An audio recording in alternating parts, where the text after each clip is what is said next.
ఏపీలో నేతన్నలకు కూటమి సర్కార్ గుడ్ న్యూస్ చెప్పింది. నేతన్నలకు నిరంతరం ఉపాధి కల్పించాలన్న లక్ష్యమే కూటమి ప్రభుత్వ ధ్యేయమని మంత్రి సవిత అన్నారు. ఏప్రిల్ 1వ తేదీ నుంచి చేనేతలకు ఉచిత విద్యుత్ అమలు చేయబోతున్నామని తెలిపారు. నేతన్నలకు వ్యక్తిగత అభివృద్ధికి సంక్షేమ పథకాలు అమలు చేస్తున్నామని మంత్రి సవిత తెలిపారు. ఈ నేపథ్యంలో రాష్ట్ర సచివాలయంలో చేనేత స్టాళ్లను మంత్రి సవిత ప్రారంభించారు. నేతన్నలకు నిరంతరం ఉపాధి ప్రభుత్వ లక్ష్యమని చేనేత జౌళి శాఖ మంత్రి సవిత అన్నారు. జాతీయ మహిళా దినోత్సవం సందర్భంగా రాష్ట్ర సచివాలయంలో ఆప్కో ప్రత్యేక చేనేత స్టాళ్లను ప్రారంభించినట్టుగా తెలిపారు. 50% డిస్కౌంట్లపై రాష్ట్రం తయారవుతున్న ప్రపంచ ప్రఖ్యాతిగాంచిన పట్టు చీరలు, ఇతర చేనేత చీరలు, రెడీమేడ్ వస్త్రాలను విక్రయించబోతున్నామని తెలిపారు. నేతన్నలకు నిరంతరం ఉపాధి కల్పించాలన్న లక్ష్యమే కూటమి ప్రభుత్వ ధ్యేయమని మంత్రి సవిత అన్నారు. తెలంగాణ ఏపీ యువతకు గుడ్ న్యూస్. 2 రాష్ట్రాల యువత కోసం ఈ నెల 8 నుంచి 18 వరకు ఇండియన్ ఎయిర్ ఫోర్స్ ఆధ్వర్యంలో గుంటూరులోని ఆచార్య నాగార్జున యూనివర్సిటీలో అగ్నివీర్ ఓపెన్ రిక్రూట్మెంట్ ర్యాలీ నిర్వహిస్తోంది.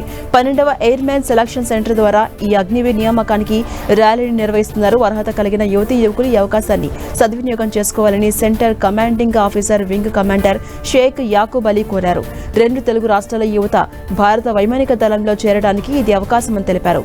ఈ నెల 9, 10 తేదీల్లో ఆంధ్రప్రదేశ్, తెలంగాణ నుంచి మహిళా అభ్యర్థులకు, మార్చి 12 మరియు 13 తేదీల్లో ఆంధ్రప్రదేశ్ నుంచి పురుష అభ్యర్థులకు, మార్చి 15 మరియు 16 తేదీల్లో ఉదయం 6 గంటల నుంచి 10 గంటల మధ్య హాజరు కావాలి. తెలంగాణ నుంచి పురుష అభ్యర్థులకు ఈ ర్యాలీ నిర్వహించబోతున్నారు. అభ్యర్థులు తమ అర్హతలు, వయోపరిమితి, విద్యార్హతలు, అవసరమైన డాక్యుమెంట్ డీటెయిల్స్ కోసం భారత వైమానిక దళం అధికారిక వెబ్సైట్ను సందర్శించాలి. భారతీయ విద్యార్థులకు కెనడా సర్కార్ గుడ్ న్యూస్ చెప్పింది. ఉన్నత చదువుల కోసం అక్కడికి వెళ్లే వారికి తీపి కబర్ చెప్పింది. ప్రతిభ కలిగిన విద్యార్థులకు భారీగా స్కాలర్షిప్లు అందివ్వబోతున్నట్టుగా వెల్లడించింది. కెనడా ప్రధాని భారత టూర్లో భాగంగా విద్యార్థులను ఆకర్షించే విధంగా ఇరు దేశాల మధ్య ఈ ఒప్పందం జరిగినట్టుగా సమాచారం. భారత్తో ద్వైపాక్షిక సంబంధాలను పెంపొందించుకోవడం, విద్యారంగంలో దీర్ఘకాలిక సహకారం, ప్రతిభ కలిగిన విద్యార్థులను ఆకర్షించే లక్ష్యంతో ఇరు దేశాల మధ్య ఒప్పందం జరిగింది.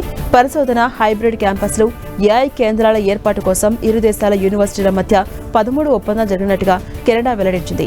ఐఐటి తిరుపతి, ఐసర్ తిరుపతి భాగస్వామ్యంతో డల్హౌసీ యూనివర్సిటీ ఇన్నోవేషన్ కాంపస్ ఏర్పాటు చేయబోతున్నట్టుగా తెలిపింది. యూనివర్సిటీ ఆఫ్ టొరంటో, మెక్గిల్ యూనివర్సిటీల ఎక్సలెన్స్ కేంద్రాలు కూడా భారత్లో ఏర్పాటు చేయబోతున్నట్టుగా పేర్కొంది. 220 మంది ప్రతిభ కలిగిన విద్యార్థులకు యూనివర్సిటీ ఆఫ్ టొరంటో ద్వారా పూర్తి స్థాయిలో స్కాలర్షిప్లు అందించేందుకు $25 మిలియన్ ఖర్చు చేయబోతున్నట్టుగా పేర్కొంది.